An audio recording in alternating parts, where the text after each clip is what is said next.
Hi everyone, welcome to our YouTube channel keep it simple. आज के video में हम बात करेंगे नायका के शेयर प्राइस की, जो कि अपनी लिस्टिंग के बाद से लगभग 65% के आसपास नीचे गिर चुका है। तो आज के वीडियो में हम डिस्कस करेंगे कि भाई इनका शेयर नीचे क्यों गिर रहा है और क्या करंट प्राइस पे हमें इसे लेना चाहिए या नहीं। और आगे बढ़ने से पहले अगर आपने अभी तक चैनल को सब्सक्राइब नहीं किया है तो प्लीज सब्सक्राइब करके हमें मोटिवेट कीजिए। तो सबसे पहले अगर हम बात करें कि भाई नायका के साथ हो क्या रहा है, तो नायका आप जानते होंगे कि ये एक ब्यूटी वेलनेस और फैशन प्रोडक्ट्स वाली कंपनी है, जो कि अपने प्रोडक्ट्स को वेबसाइट, मोबाइल एप्स और 100+ जो इनके ऑफलाइन स्टोर्स हैं वहां पे बेचती है। इनका शेयर नवंबर 2021 में लिस्ट हुआ था। इनकी धमाकेदार लिस्टिंग हुई थी। ऑलमोस्ट 80% प्रीमियम पे ये लिस्ट हुआ था। लेकिन उसके बाद से लगातार देखा जा रहा है कि इसमें भारी गिरावट आ रही है और अब ये अपने लिस्टिंग प्राइस से लगभग 68% के आसपास नीचे गिर चुका है। और हैरानी की बात यह है कि इस बीच में कंपनी के जो प्रॉफिट और रेवेन्यू है वो भी बढ़े हैं। तो प्रॉफिट और रेवेन्यू बढ़ने के बाद भी इनके शेयर में लगातार गिरावट आई है। और आप ये देख सकते हैं, जो सेकंड क्वार्टर फाइनेंशियल ईयर 2023 यानी कि जो सितंबर 2023 वाला क्वार्टर खत्म हुआ है, उसमें इनके जो रेवेन्यू है वो 1230 करोड़ थे। इससे पिछले साल यानी कि सितंबर 2021 में इनके रेवेन्यू सिर्फ 885 करोड़ थे। ओवरऑल प्रॉफिट भी 1.2 करोड़ से बढ़कर के 5.2 करोड़ हो गया है। लेकिन फिर भी इनके शेयर में अच्छी खासी गिरावट देखी गई है।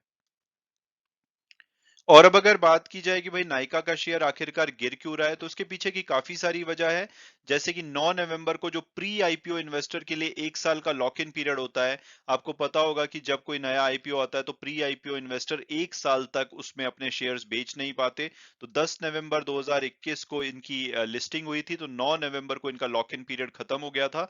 उसके बाद देखा गया कि जो इनके अर्ली इन्वेस्टर्स थे, उन्होंने 1,000 करोड़ रुपए से भी ज्यादा के शेयर बेचे थे, चाहे वो लाइट हाउस इंडिया हो, प्राइवेट इक्विटी फर्म टीपीजी हो, या इनके एनआरआई इन्वेस्टर जैसे कि माला गोपाल गांवकर वगैरह हो। तो इन सभी ने मिलकर के 1,000 करोड़ रुपए से ज्यादा के शेयर 9 नवंबर के बाद बेचे थे। तो जिसकी वजह से नवंबर के बाद इनके शेयर में प्रेशर दिखाई दे रहा है। दूसरा रीजन ये है कि इनके सीएफओ ने रिजाइन कर दिया है। और आपको पता होगा कि नायका उन गिनी चुनी कंपनीज में से है जो कि न्यू एज कंपनीज हैं और साथ साथ में कंसिस्टेंट प्रॉफिटेबल भी रही हैं।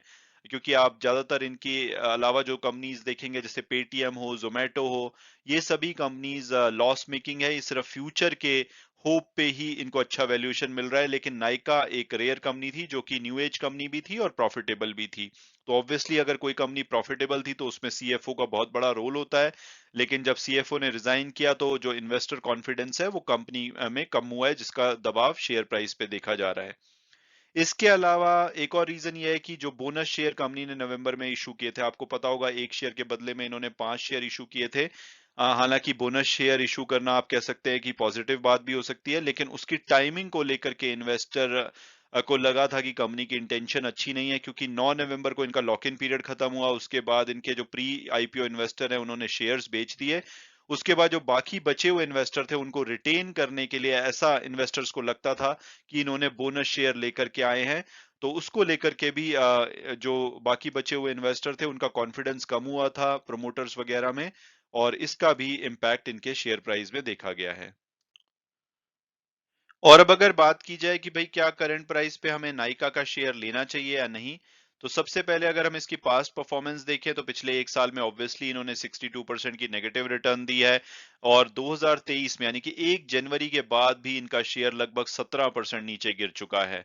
तो ओवरऑल काफी खराब परफॉर्मेंस रही है इनके शेयर की। हालांकि टिकर टेप के प्रोडक्टिव एनालिसिस के हिसाब से इसका एवरेज टारगेट प्राइस 240 होना चाहिए, हायर साइड पे लगभग 365 और लोअर साइड पे 133। तो जो आज की क्लोजिंग हुई है वो 128.95 पे हुई है। तो मतलब कि लोएस्ट टारगेट प्राइस से भी नीचे चल रहा है। हालांकि टिकर टेप पास्ट प्राइस वगैरह को देखता है, तो क्योंकि ये अपने लोएस्ट पे चल रहा है तो प्रोबेबली उनका लोएस्ट टारगेट इसके आसपास है।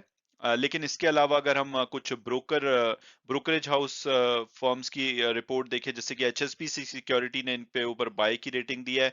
उनका कहना है कि जो दिसंबर क्वार्टर है उसमें फेस्टिव डिमांड के चलते इनकी सेल्स बढ़ सकती है। इसके अलावा कंपनी में अभी भी जो ग्रोथ का हेडरूम है वो बाकी है। उनके हिसाब से उनको लगता है कि इनका स्टोर नेटवर्क लगातार बढ़ रहा है और इनके ब्रांड को हाई रिकॉग्निशन मिल रही है, तो इसकी वजह से इनके शेयर में थोड़ी पॉजिटिविटी आ सकती है। तो एचएसबीसी सिक्योरिटी तो पॉजिटिव है, हालांकि आईसीआईसीआई सिक्योरिटी होल्ड की रेटिंग दे रहा है और एचडीएफसी सिक्योरिटी ने तो बोला है कि भाई आप इस शेयर को बेच दीजिए। और अगर हम इसके फंडामेंटल को देखें तो लगभग 37,000 करोड़ रुपए का मार्केट कैपिटलाइजेशन है। जब इसकी प्रीमियम पे लिस्टिंग हुई थी तो एक बार के लिए 1 लाख करोड़ रुपए का भी इसका मार्केट कैपिटलाइजेशन हो गया था, ऑलमोस्ट उस टाइम पे आईटीसी के बराबर हो गया था। तो सब लोग बोल रहे थे कि भाई एक नई कंपनी जो कि इतना कम प्रॉफिट अर्न कर रही है और इतना ज्यादा वैल्यूएशन उनको मिल रहा है। तो इतना शेयर गिरने के बाद भी अभी भी इनका जो पी रेशो है वो 430 का है, जो कि मुझे बिल्कुल भी कंफर्ट नहीं देता है, क्योंकि अभी देखोगे तो आप इनका पूरे साल का जो प्रॉफिट है सिर्फ 103 करोड़ है, उसके ऊपर ये 36,000 करोड़ रुपए 37,000 करोड़ रुपए का मार्केट कैपिटलाइजेशन लेके बैठे हैं।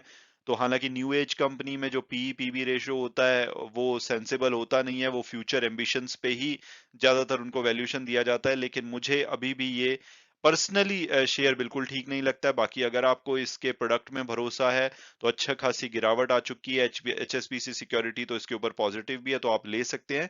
लेकिन मैं बिल्कुल भी इस पीई रेशो के साथ तो कंफर्टेबल नहीं होऊंगा इस शेयर खरीदने में। हालांकि वीडियो क्लोज करने से पहले मैं हमेशा की तरह डिस्क्लेमर दूंगा कि जो भी व्यूज हैं वो मेरे पर्सनल हैं। अगर आप किसी भी शेयर में इन्वेस्ट करना चाहते हैं तो अपनी फर्दर रिसर्च के बेसिस पे ही कीजिए। Thanks so much for watching the video and God bless you all.